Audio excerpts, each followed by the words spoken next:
Hi, team. Welcome to the Escape podcast for Star Wars The Old Republic.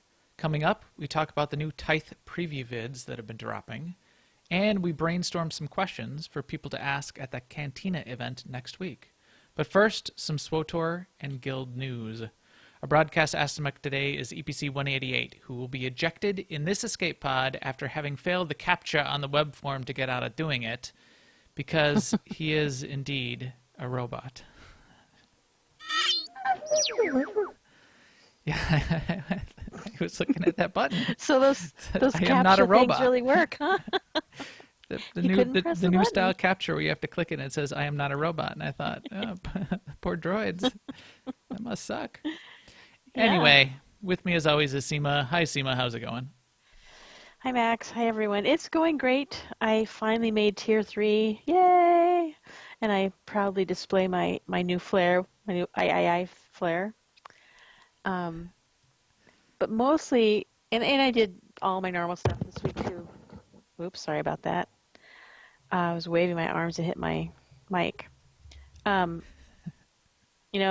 and MFN this week and everything. But I also started this thing where what got me started is I watched this video by SWTOR TV about making credits in SWTOR, and it happened to be it had a lot of information, and I think it was called how to make credits in SWTOR or whatever, but it was all about the famous buy low, sell high. But he kind of went into a pretty good level of detail about what he looks for and how he times it and what he looks for and all. So one of his things is you look on the GTN for items. You look through what a crate could have, right? Because you can do that on collections in your inventory, and you kind of pick these things. And he can do this from experience because he's just been doing it for a couple of years. But the things that you think are going to be popular items like animal mounts and different companions or maybe armor. And then he looks for them on the GTN about 2 weeks after the pack has dropped, and he buys them up when there's sort of a glut on the market and then sells them after they get embargoed, right? So he plays like a long game. So I'm thinking, well, how can I do this not knowing it and not waiting? And I realized that I bought some crates like a year ago. So I went back to the inventory I already had, and I found some black dye and some other gold items. So I piled them all on the GTN today. So that's what I spent. I said I was cleaning up my inventory, but really I was looking for secret, expensive stuff that I could put on the GTN. So I don't know. Yeah, that's a really good idea, and I've done that too, and I do still have some really rare stuff. But what about wait until next week when the patch drops and everybody comes back to try out the boss, and then everybody gets excited and wants to drop big credits? Yeah, it's that price. waiting thing that I'm not good. I had the idea today. Yeah, true. But yeah, well, I'm sure actually what I was reasoning too is like with big ticket items, I don't expect them to sell the first time you post them either. So Right. they'll come back. Like some things I wasn't even sure I wanted to sell, and I just put them up anyway because I figured nobody would buy them, and I could decide later whether I wanted to actually keep them. Like I have a complete set of the gold scalene armor. Yep. I have like Shea Vizsla armor. Yeah. I have a couple other things that I didn't even know were popular, but when I went to see what they're going for now, I'm like, oh, I guess that was popular. Of course, I have way more things that are, like 500 credits now, but, it only takes a few things. I have an Overlord's Command Throne. I have I have the companion, the cat companion, Nexu handler's license. So that's worth like 50 mil. But yeah, in the Overlord's Command Throne, I don't have one, so I sort of want it, but yeah, I have it unbound. The Nexu I should just sell because they'll put another one out there, and I do have one and I have it unlocked for all my characters. Anyway, I like that idea. I have done some of that, but because I struck it rich on something I was doing that way. I don't know if it was black dye or something I sold, and I got like million, tens of millions of. I think it was up to like 80 million credits, and then I just, that was enough. And I haven't bothered to like get any credits or make any credits for like a month now, because I've got them banked. I don't need a billion. I don't need infinity. So if I have just like, Well, you may not need infinity, but surely you need a billion. we do have people in the guild with 1 billion credits, by the way. Yeah. Anyway, what I have been focusing on in a weird way, I focused on it so hard that I basically didn't play the last 2 days so that I could perfectly execute my rank 300. Right, that's right. Congratulations, by the way. And I thought when I hit 300, and I should pull up the picture of it above my head too. I thought when I hit 300, it would be a little more dramatic than it was. I thought something would pop up in guild chat, you get an achievement, and so I wanted to wait. We didn't have much going on, and I completed it on Saturday by completing one of the week. I think it was GSF Weekly. So I only needed like 4,000 command points to get to the next rank, and the GSF Weekly was like 11,000. So I knew if I completed that, if I hit accept on that mission that popped up, I would, I'd be 300, and that would be interesting. But I didn't want to do it when it was like 1 o'clock in the morning on Saturday and nobody's on. It was gonna be like sort of boring by myself. So I waited, and then it wasn't a big enough people. Then people were on the Republic side on Monday, because Monday's a Republic night. So then I couldn't do it then. So I basically just did not play this character for 2 days. So that tonight for MFN, I could log in, and I could hit 300 and have nothing happen in guild chat anyway. That's right. Absolutely no achievement, no announcement. It was, yeah. I had to take the screenshot and post it in Discord to prove that I actually just hit 300. Yeah, because we thought he might be lying. Yes, because I'm a huge liar. No one trusts me. I guess, I don't know. No, Max, we don't believe you. You photoshopped that. You lying liar who lies. Anyway. Well, I mean, we didn't see an achievement or anything, so it must not be true. The rank is a lie.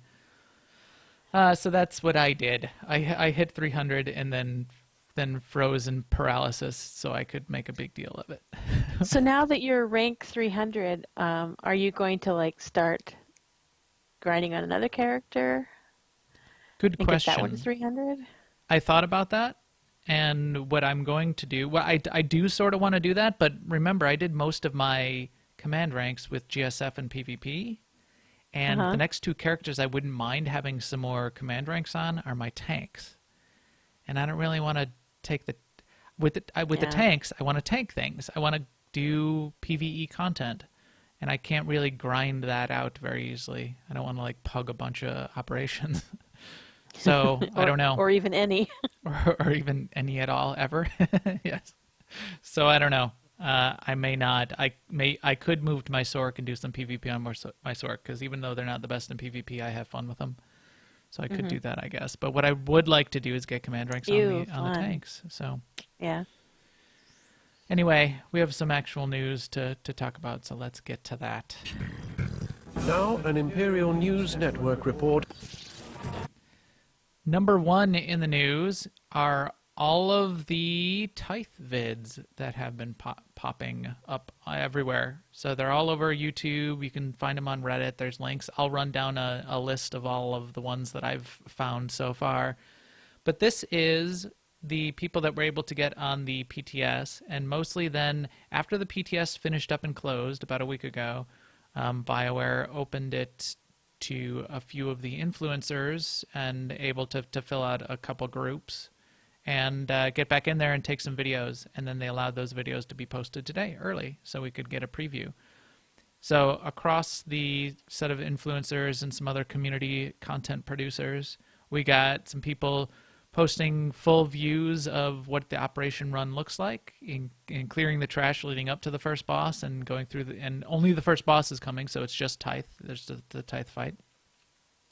We also got at least a few of the influencers and community content producers who basically produced their own trailer for the upcoming expansion and did a really good job, which I liked some of those. So Bad Feelings Podcast has their simulated promo video with Chuck doing the voiceover on it, and those guys did a good job of cutting that together, I thought. SWTOR Central, Sam's got a playlist of 3 videos that he put together that show the whole walkthrough in a couple different ways. Kid Lee has a nice narrated full operation video where he stops it and explains some things along the way. And his operation vid also had Brian from Bad Feelings in there, and Jesse, who's Stardust Legacy from Passionately Casual, was in there. A few people were running with him. Seam and I were even going to run in that one, but we didn't get in touch with Eric in time to get our accounts unlocked for that special extension. But we have run this too, so maybe we'll mention a couple of our thoughts as part of this too. But so Kid Lee, Jesse, who is Stardust Legacy and Passionately Casual, has a promo vid that they cut together, and then she has another vid if you look on their channel on YouTube called Ares Mansplains IOCath. So Ares is the robot guide that I think we encountered it at the end of one of the chapters when we first got to IOCath. He's one of the AI that we talked to there.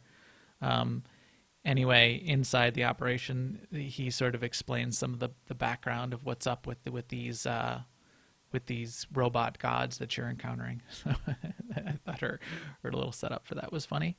JT HollowNet, who's Corellian Run Radio, has a promo vid cut together. And then Delphi's got just some raw footage of a fight that she was able to jump in on. And then Kevin Curtis, who I don't know, unless that's somebody else that I actually do know by another name, cut together a promo vid under his name Kurt on YouTube, and Kevin Curtis as his channel. Do you know Kevin Curtis? I think he's the guy we were talking about that's from NGE, Not Good Enough. Ah, so one of the yeah. NGE guild I like members. The promo videos the best because I like the whole idea of people putting together the shots that they like to the music that they like, and the dramatic shots of their character entering the operation, and plus they're short, and I have a short attention span, so those are good for me. Yeah, so here's a little bit of the one from the Bad Feelings. Operation 2 years in the making. Gods from the machine. Battle the droid armies and unravel the mysteries of IOCath. That's Chuck's radio pipes. He's got that awesome voice. And that joke about the operation 2 years in the making. A little bit of a dig there. Yeah, I agree. Those are pretty interesting and well done, and you get a good view of what's going on without having to. Although I sat through all of Kid Lee's and part of SWTOR Central's full walkthrough. Oh, I'm and gonna watch them. That's also quite good. Yeah. When we did the fight and fought Tithe, it was earlier in the PTS and had not gone back in the last few weeks. So some of the graphics have changed, and they updated the final artwork for Tithe and for his ads, and things look really good. Yeah. The fight is quite interesting. As you watch these videos, you can see you're sort of on a big round platform, and there's 3 different kinds of ads doing different things that pop up, and then there's a new mechanic. So it's not just like telegraphs and get out of the circles, but there's a new mechanic you're dealing with in the various difficulty modes where Tithe is gaining and losing stacks of rage. And there's a big long tooltip, and I think at least in Kid Lee's video, he puts up on the screen the full tooltip, which is like a couple paragraphs. It's basically explaining as things happen during the fight, especially if you kill any of the ads, he gains stacks of rage. If he kills one of his own ads accidentally with one of his telegraphs or abilities, he gains a lot of rage. And then at 3 stacks of rage, he gets his AoE gets a little bit bigger. At 6 stacks, it gets even bigger, and at 10 stacks, he's basically unleashing waves of damage across the whole platform. So that part of the job of the whole group in the mechanic, arranging yourselves to work through the mechanics of the fight, is building up, killing ads so you're not, getting above the critical thresholds of rage, and then letting some of his rage come back down, and allowing some of his ads to maybe even heal him a little bit, which brings down his rage a little bit more quickly, if that's going to optimize where he needs to be, because now you need to kill some more ads and blah, blah, blah, blah, blah. So interesting new little rage mechanic there. I thought that is something interesting to look forward to and to check out in those vids. What's your general impressions of the Tithe fight from when we did it, Seema? It's the kind of fight I like. I like when there's sort of layers of mechanics, and it's the kind of fight, at least when we were fighting it, that once you get the mechanics down, the better you do the mechanics, the more successful you are on the fight, as opposed to a fight like Underlurker, where the mechanics are a little bit tricky, but once you get them down, you still have a DPS race that you have to contend with in killing those ads. So, like Underlurker, simpler mechanics, but it's more of a DPS race. I like it with these mechanics going on all the time. It's my favorite kind of fight. Yeah.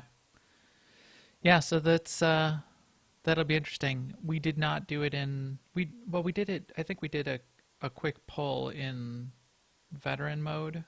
Yes. I think Delphi has a video up of a full run in veteran mode, but it starts to get pretty hard.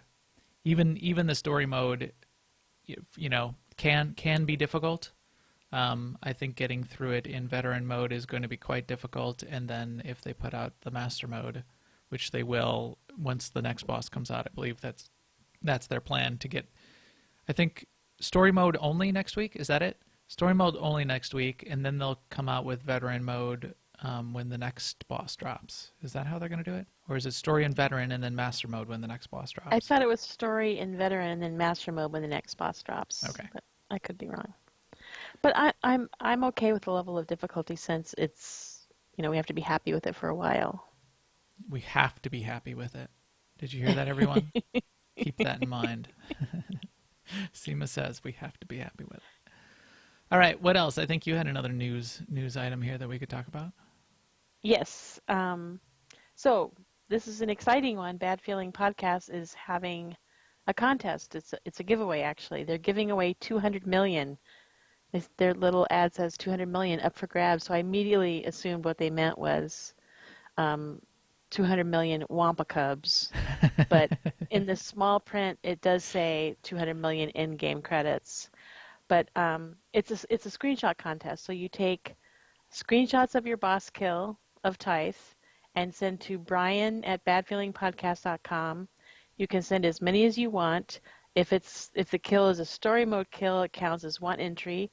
If it's a hard mode kill or veteran mode kill, it counts as 2 entries. And the dates are April 11th to April 25th. So the contest is over on April 25th. So get your screenshots to Brian at Bad Feeling Podcast of your Tithe kill, not just any screenshot. Where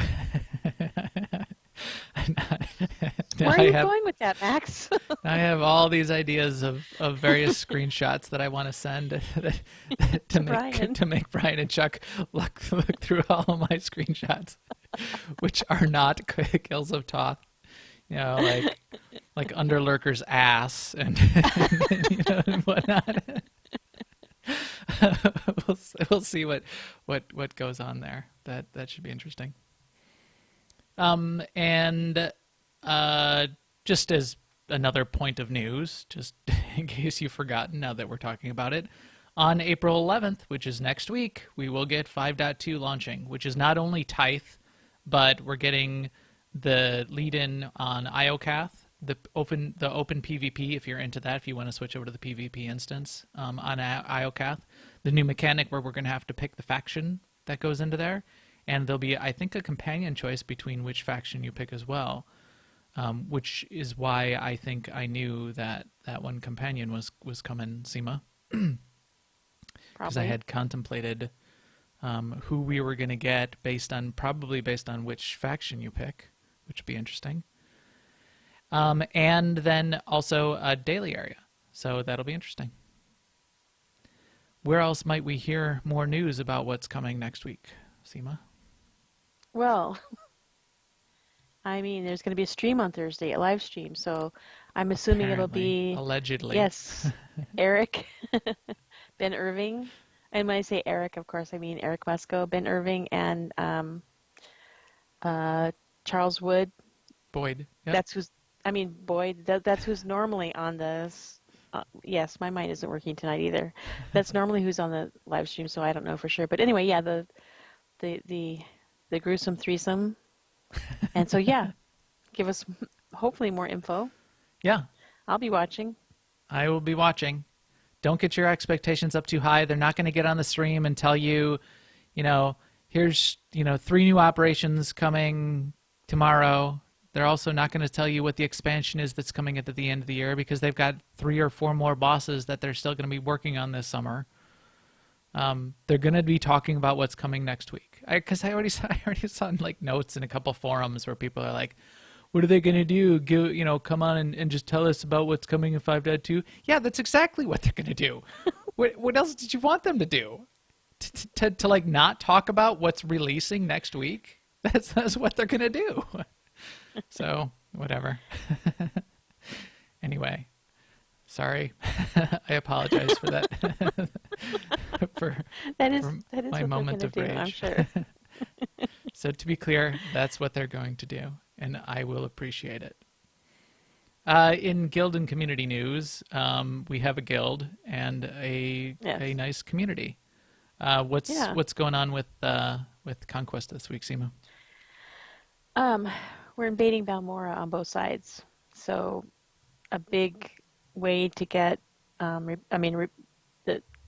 my gosh, can't talk tonight. Notable repeatables are the heroics on Balmora, and they give a good amount of points, especially if you have 100% or 125% on your stronghold. I actually ended up getting my personal target in one day, just doing a set of heroics on Balmora, and then the Taboro's Courtyard kill that we did in MFN. So that was pretty easy. Yeah. Yeah, so that's all you did? GSF is also, that's all I did. Huh. Because we did Taboro's Courtyard, so I got the 2200 from that. But yeah, wow, that's effective. But Balmora does have like 6 or 7 heroics, and I did all of them, so. And you can do those, remember, at level 8, 70, maybe you there's can 8. do those every day.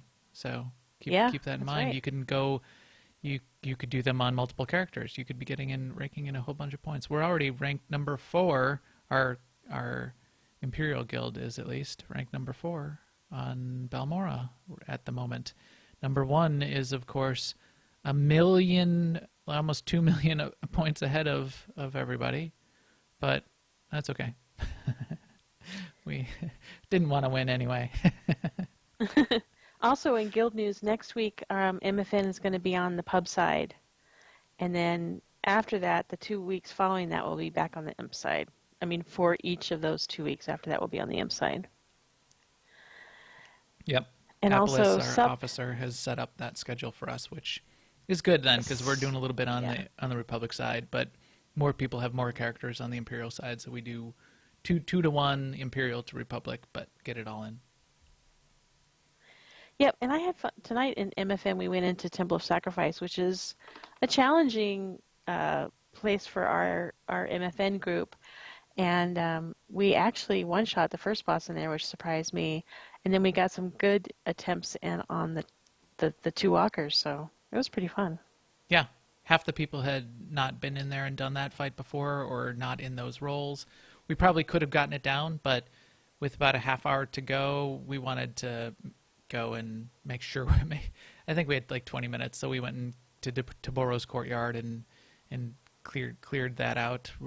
We basically did that with 1 tank because we accidentally killed a tank early on, and 1 tank the rest of that fight in Taboro's Courtyard. It was 16 people, so that wasn't bad. Max died, but that was a risk I was willing to take. No. Yes. A risk Seema was willing to take. Seema, res me. She I had it it was on either heal cooldown too, you. but she wouldn't res me the rest of the fight. That's right, I wouldn't. She stood over my corpse and laughed the whole rest of the fight, emoted in my general direction. If you would like to come die in operations and have Seema emote in your general direction, you can come join AIE as well. Guild info for our guild is on aie-guild.org. You can catch officers in-game by joining our looking for officer channel. On either side, Republic or Imperial, it's /cjoinaieLFO. And if you check out the guild on our guild website, you can get to information once you sort of get a guild app in, I think is where you can see it first off, but you maybe talk to some people even before that and get into Discord. That's a good place to catch us. We're on Twitter, we're on Discord. We're in Discord all day across many games for AIE, so it's a fun place to come hang out regardless of what you're doing. If you get a chance, check it out. We'd love to have you come join the guild. And thank you to the chat room. We've had some good comments going back and forth. Certainly thank you to a bunch of the people in the chat room that helped contribute to our topic that we'll be talking about tonight very shortly. We talked to people on Twitter. We talked to a lot of the people that I see in the chat room, and a lot of the results of what kind of questions we're going to come up with shortly here for our discussion are going to go to a couple people in the chat room who will be at the Cantina next week. So let's get right into that. But tell me why I can't... No, there is no why. Nothing more will I teach you today. Clear your mind of questions. Clear your mind of questions. Actually, do the opposite. We're going to fill your minds with... What am I thinking? Right. We're going to dream up some questions, yeah. We are about to fill your mind with questions because there's a Cantina event next week. So Star Wars Celebration is in Orlando next week, starting on April 13th, which is Thursday. And they're going to have a BioWare Cantina event. And that's an event where they get a bunch of people together, usually a developer or two, usually a community lead or two. Eric, I think, is likely going to be there from a couple of the comments I saw from him checking in with us on Twitter today. And open it up to community, to anyone who is around and available to show up and come hang out with BioWare. They do a couple things usually in these Cantina events. They start with a little bit of make a couple statements about some things going on, maybe make a couple general announcements. Usually they just talk about what's currently happening, do the kinds of things that they do on the stream, and then they do a little bit of Q&A with the group. One of the things that we started to talk about in Discord this week in the guild is one of our guildies in particular, Zen, is definitely going to be out there. Another guildie, Brewdog, may be out there. And Zen spoke up and said, hey, do you guys have any questions for the devs? And I thought that was a really good topic, a really good, interesting thing to be talking about. We talked about it some in Discord, and then I put out the call. Seema and I talked to people on Twitter and in Guild tonight when we were at the Mandatory Fun Night in voice chat. I also remembered back to the last Cantina event I was at. This is now a few years back when it was in Chicago, and the kind of questions that I asked, both formally in the Q&A and then informally after the Q&A. There's just sort of open social time, and the devs are hanging out and Eric's hanging out, and you can have a beer and sidle up and, ask them some side questions and watch their facial expressions closely. Like, are we ever gonna get to go to Kashyyyk? And they'll say, well, we can't really say for sure. And then, you see a little wink, and then you go, yes. Oh, maybe we will. Maybe we'll go to Kashyyyk. But I was saying, that the wink, wink, nudge, nudge stuff, that's some of the best, little hints that you can get to some of the things that are coming. So yeah, set unreal expectations. Yeah. So a couple kinds of questions. You can ask questions, and we'll go through a lot of what we heard so far. You can ask questions about things that plenty of people, let me put it this way, plenty of people will ask questions that they can't answer.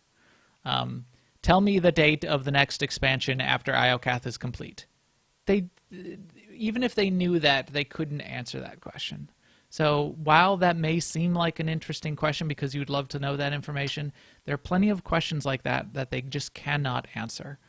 Marketing won't allow them to answer. Their dev plans aren't set well enough. So those kinds of questions are tricky for them. So you got to keep that kind of thing in mind. Another set of questions that people will ask will really be suggestions. These are actually sort of fun, and these are better to... The chat room suggests, are you an owl? That's a good question. And I'll tell you why later. That is actually a really good question, and that's the kind of question I would ask. So, so suggestion-wise, you can ask a question that's actually suggestion-like. When have you ever thought of putting pod racing in, and when might you do that? So that's really a suggestion saying I would like pod racing added to the game. And they will often make some comment like, oh, we've thought about that, or that sounds interesting, or that's a great idea, or they're not going to be able to say, yeah, that's slated for development later this summer. It will be released on September 17th. They're not going to give that answer. But those are actually really good questions to ask on the side, and not in like the big Q&A, but to get a developer off to the side and say, hey, I've had really had fun playing Sabacc before in some of these different Star Wars games that have come out. What do you guys think of that? Would you ever do something like that? Do you like that kind of thing? Then you can get a little bit more of their feelings and perspective for that kind of question.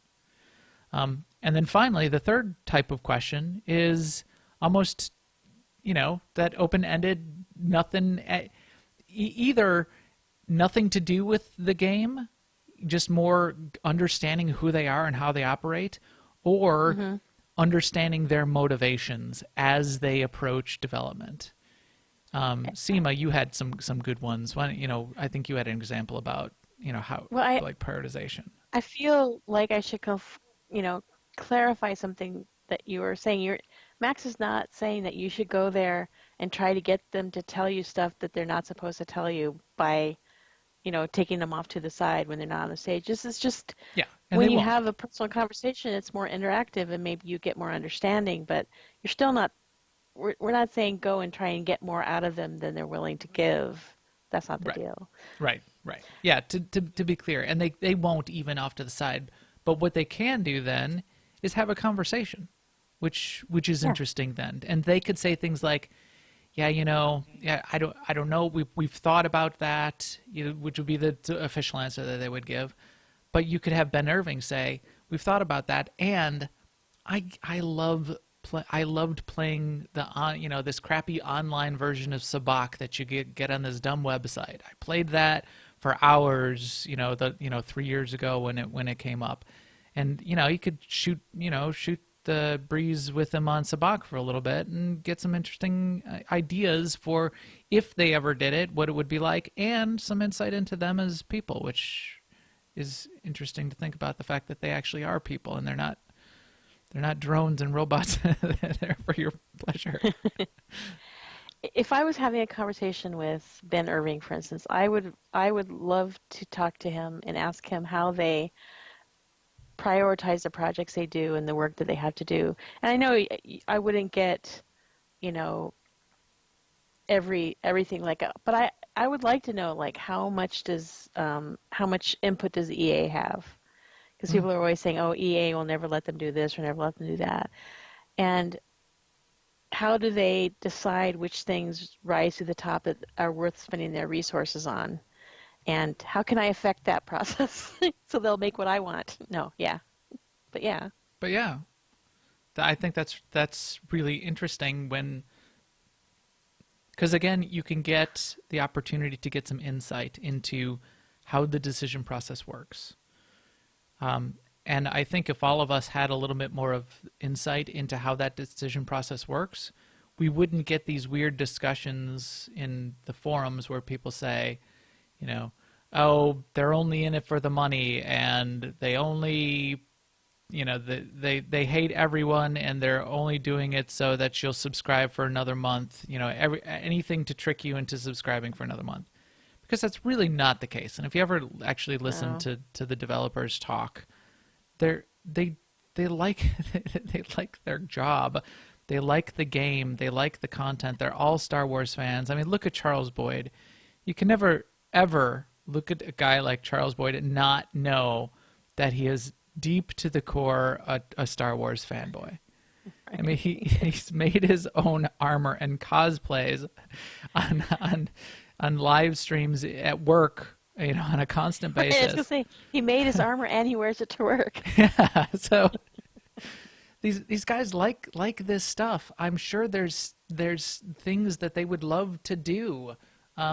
There are, but there are hard things too. So you could ask them, like, you've said it's hard to do operations. Tell me about that. Tell me why it's hard. Help me understand that. That would be interesting to know, and they'll tell you. So that's Right. I think that's a good line of questioning. One thing that has come up a couple of times when we've talked about this stuff in Discord, and DP Roberts has made this point that why couldn't you just take existing content and make it 8-man or 16-man? Like take an Uprising and make an 8-man version. That seems like that would be easy to do. Would it be? Good question. Not are you going to do it, not is this coming out in the next patch, but tell me about that. Would it be hard? Would it be easy? And that's a good question for developers too. Yeah, Oftentimes right. they'll have a developer. I think when I did and this was back at the Chicago one, and I don't remember who it was, but it was one of the PvE encounter developers. So someone who actually designed like PvE encounters, like ops boss fights. If you get that kind of developer, then you can ask those kinds of specific questions and say, is that hard or easy? Or is it impossible to balance around for some reason that we don't really understand? That would be pretty cool to know. Yeah. I mean, one of the things we've said is we like operations. We're not saying we would like 8-man uprisings instead of operations, but after a night of working on your progression goals, take the last half hour and go knock out an uprising. That would be a fun way to end the evening.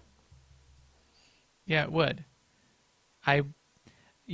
Sort of suggestion or request from them, I would say, 8-man or 16-man operation is, if we only come to a 16-man with 12, could we fill it out with companions? Yeah. So there's the suggestion. The question would be, is that hard to do, or does that ruin balance for some reason? And how hard would it be for us to just bring our companions to fill out? Yeah. And maybe they can say, well, yeah, we looked at that, but here's what breaks when you do that. Okay, that'd be interesting, and then that's an interesting conversation. All right, let's get into some of these questions that we got from other people. Just to kick it off, since Zen and Flesh Ribbon in the chat room, but Zen in particular, who kicked this off for us, one of the questions he was asking, and Zen, I don't know if you were asking this of us or you would ask this of the developers, but the question you posted in Discord earlier was, what is your favorite part of the Kotet release? And for anyone, when you're going to ask a question like this, thinking of what their answer might be, I think is a good way to figure out if you've got a good question lined up. And that's what Zen did here. And he outlined, if you think about Kotet, the kind of things that were part of that release that were sort of different or new things brought to the table were repeatable chapters, endgame gear coming from any activity was sort of like a thing you could like about it, easier crafting of artifact level gear, uprisings, removal of PvP specific gear. So Zen was asking us, the players, but I think this would also be an interesting question to turn around then and ask the developers. Both, what do you personally like that came out of that, of your design decisions? And then maybe the other side. What would you do a little bit different? Or what do you think was okay but didn't work out as well as you thought it would? Nez, who is Zen spelled backwards but unrelated, had, I think, As far as we know. what I think is a really good question for the developers and somebody like Ben Irving, which is, Ben, tell me what you think the biggest misconception about Star Wars: The Old Republic is. It's probably be a hard question for him to answer, but he might have something on the tip of his tongue. You know, that's the kind of thing where you could really get a lot of insight into what they're thinking about and the challenges they deal with, and sort of, you know, the burden they carry. They could come back and say, you know, people, you know, something as simple as, people think class balance is really easy and we should be doing better at that. And it's the hardest thing we've ever encountered, the hardest challenge we've ever seen in game development. The kinds of data analytics and machine learning that we're trying to put in place to figure out how to balance these things is nearly, you know, an NP complete problem. Who knows? But getting to that, what's the biggest misconception that you feel players have about the game that isn't reality? That'd be interesting to hear from their perspective. Yeah, it's the kind of question too that they might just be happy that you asked. It's like, I can see them saying, "Well, I'm happy you asked that because I was just thinking how blah blah blah blah blah." Yeah, I really like that one. And then I put some questions that I expect will be asked, that are less interesting, but still they'll probably get asked, and they're not bad. But you probably won't get great answers for them. And some of them are the standard ones around like PvP. When are we going to get better class balance in PvP? And Sorks are nerfed in PvP, and Vanguard DPS in PvP sort of sucks. When are you going to fix that? You know, who knows? What can their answer be to that? Yeah, we know. We'll see what we can do. It's not in 5.2, or we're always looking at that. Blah blah blah. New maps. When are we going to get new maps in PvP? We want new maps. We want new game types. You know, why do you hate PvPers? When are you going to stop sucking? Don't ask them when they're going to stop sucking, because there is no good answer to that question. But that question will probably get asked. It's not an invalid question. It's just something that you'll probably not get all that satisfactory of an answer on. Right. I mean, there's a whole set of questions where the only answer you're going to get is, "That's a good idea. We've been thinking about that." Yeah. Or, "Would you like to see that?" That's another one. Those questions just won't elicit an interesting answer. Right. Same things with GSF. Probably the same kind of thing. You know, when are we going to get new ships? When are we going to get new game types? Why have you let this languish for so long? Probably not going to get a satisfactory answer, but asking the question is still not terrible, because it'll give them the sense that people still are thinking about it and wish there could be more. If you can put a twist on it and put something interesting into the question, and make it, you know, more of a wish or a hint or things like that, that's not terrible. That can end up on their wall of crazy before long. You start reinforcing that idea of, you know, I know GSF hasn't been updated in a while. We would love to see new ship types and game types, but my guild and I were talking, and we would, as a guild event, really love a PvE encounter around GSF. Have you ever thought about that? Okay, that could give them something to think about. They probably have thought about it, but it could reinforce something that maybe they just threw around and didn't even put up on the wall of crazy yet. Twist it around like that, see what you can do with a question like that, and maybe you'll get an interesting answer that gets them, you know, maybe gives them another hint and reinforces something that one of them had as a bug in the back of their mind that they can then champion in the next dev cycle. What else, Seema? What are some of your questions? And this is a question for you, Seema. Would you ask any questions around crafting? No. No. Okay. Forget crafting I would, then. because because crafting is it's so detail oriented for one thing. And I know Yeah, in there's really in nothing that.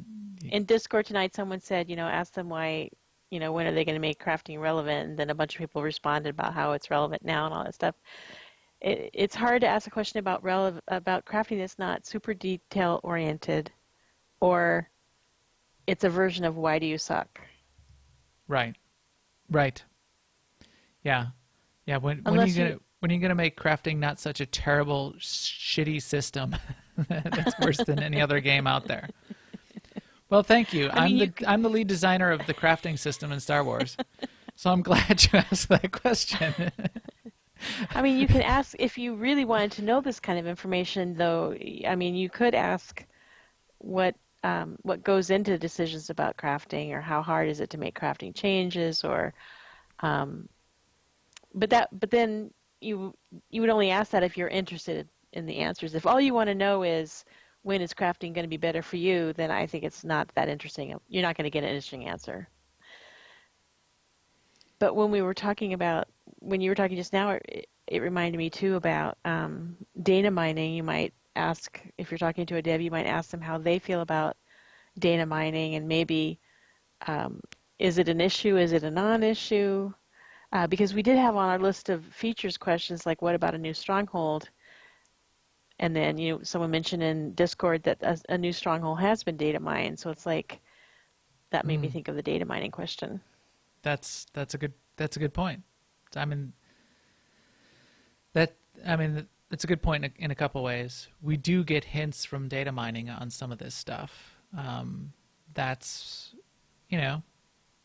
that also gives them less opportunity to surprise us with anything, which is probably unfortunate for us, because we could get some more surprises and get some good upside surprises if that wasn't happening. But it's something they've had to put up with for a while. I think it's something that they reluctantly, and maybe not even too reluctantly, they just accept as part of the deal when they're putting things out there like that. But getting more of their insight on that, finding out what their perspective is on it.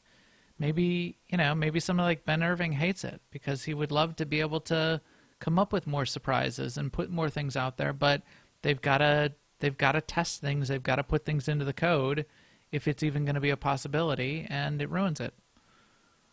But yeah, that was on my list. Strongholds. I like strongholds. If I was going to suggest something, it would be, put another stronghold in there. Not because I spend all that much time dealing with my stronghold lately, but adding another one in would give me a reason to go back and think about it and think about decorations, which I haven't thought about in a while. It's another interesting part of the game that I think they did pretty well. That's sort of not something I pay attention to as much, but then probably would again if there was another stronghold that was added. What other of those kinds of feature request type things would you hint to them on or ask them about, Seema?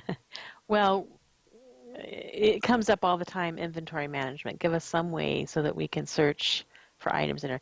We have a lot of inventory space, because between legacy storage and our personal storage and the storage on all our other characters and all the stuff that's in the mail, I mean, because you can put a ton of stuff in the mail too.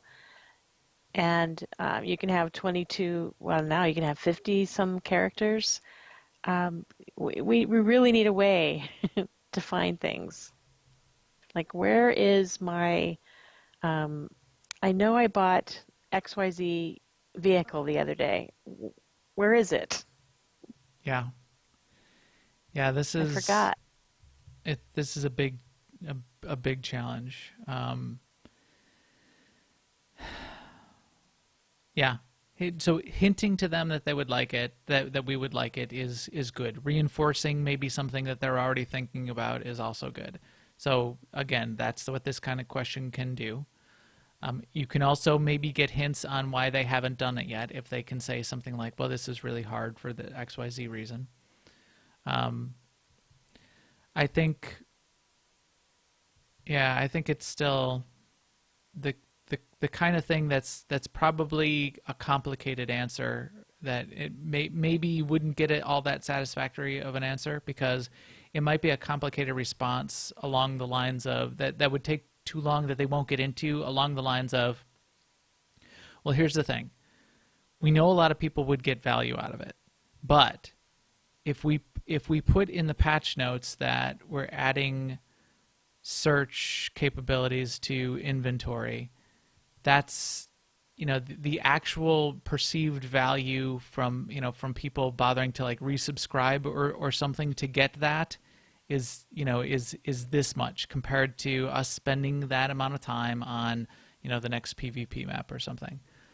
So Right. Which goes back to my question of how do you prioritize, because I think they would be wrong if they thought it was be viewed as not that valuable. Yeah. And so I don't know though, but it's probably, there's probably a calculus between. So I was thinking about this as we were talking about earlier tonight. There's probably a calculus between what's content versus what's feature, new feature versus what's like improvement on existing feature versus what's a bug fix. And I just have a feeling that improvement on existing feature falls the lowest on the list, because content is probably, bug fix for very broken things is probably highest. Content is probably very high. New features is also probably high in terms of perceived value to an audience or a player. And then improvement to something that's still basically works already, but is maybe it's a little bit of a pain in the ass to try to find something because I lost my Rakghoul vaccines. Probably just in that stack rank of that Maslow's hierarchy of needs falls down really low. Yeah, I get what you're saying, but I think it gives a certain feeling about the game and the robustness of the game, though. And like DP Roberts just said in chat, nobody's going to unsub because we can't search our inventory. Maybe not, but at the same time, if you have unsubbed and you think about SWTOR, you think, well, I don't want to go back to that system where I can never find anything and blah, blah, blah, blah, blah, blah, blah. I think it wears away at your regard for the game and your willingness to come and play. Like when I log in and I see my bags are full, I just go, ugh, now I have to go through each thing one by one, and I have to find blah blah blah blah blah blah blah blah. It's like a whole like side game, and it's not a fun game. Yeah. Okay. So that's. I agree, but I agree and disagree, and in that I think it's probably a really good question as a result, because maybe you could get some really good insight into what the deal is.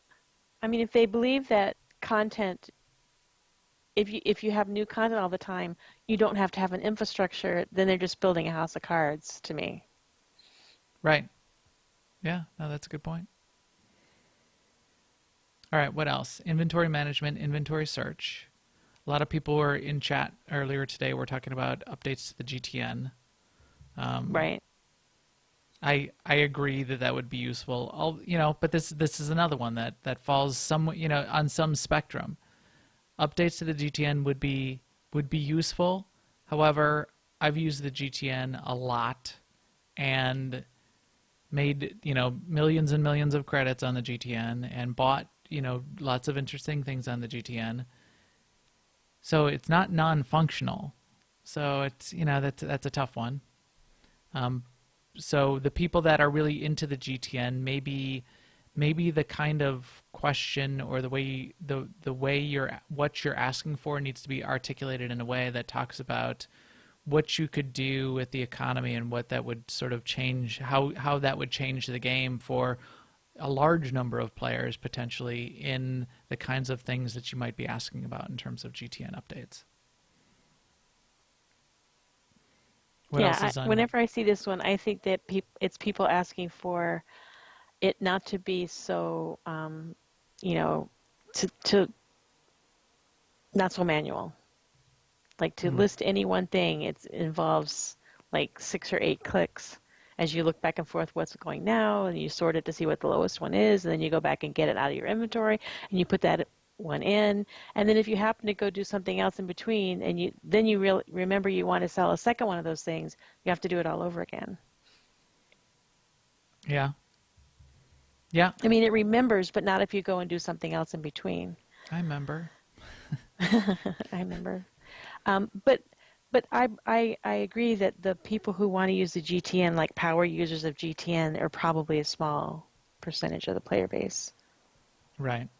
They probably are, but there are games out there where, Eve. So Eve, let's jump right to it.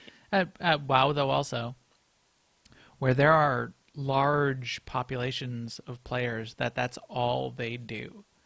And I don't think there's enough in how the economy and the GTN works in Star Wars to support that kind of player.